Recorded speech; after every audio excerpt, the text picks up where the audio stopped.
Alright, decided to do this video last minute. Listening to some Taylor Swift with my girl and the doggy. But doing a chain and sprocket change on this 2016 Fz07. So what you're gonna need is a 6.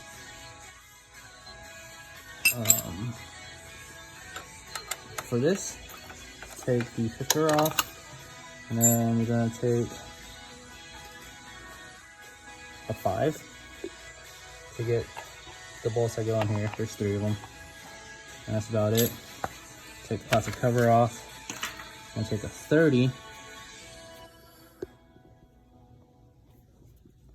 to get this bad boy off.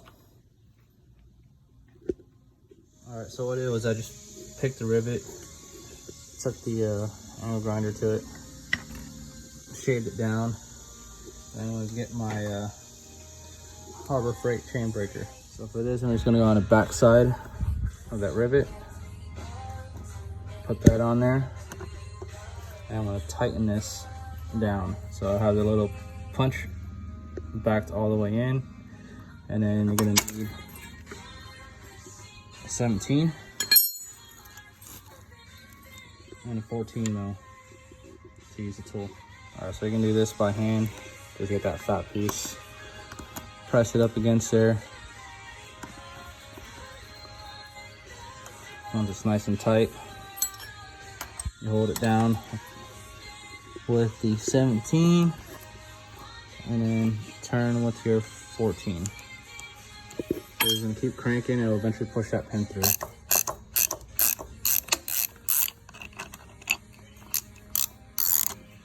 Well, once it's punched through, you should just be able to lift it off. All right, well, I don't have the millimeter socket, but a 1 1/16 works.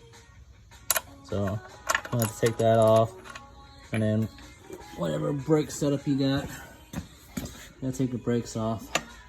Let's pull that rear wheel off. Old gearing, new gearing.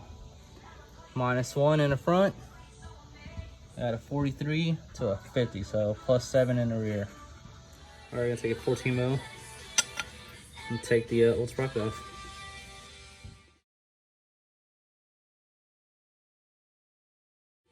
All right, put your little cover on there, put your washers on there. Use some Loctite whenever you put your nuts on there, and then you're gonna go in a like cross diagonal, like a star pattern, as if you're changing like a car tire. All right, when you put the wheel back on, make sure you get the adjustments all the way up. So whenever you put the chain on and as you put the miles on the bike, you can make adjustments in the future. All right, once you get the chain on and find out where and which link you want to remove, just grind down that one rivet and kind of just do the same process you did earlier and punch it out. All right, she's on there, adjusted, master links, riveted, even though I prefer the clip style. Well, you just put everything back, like the cover and the shifter. Super easy.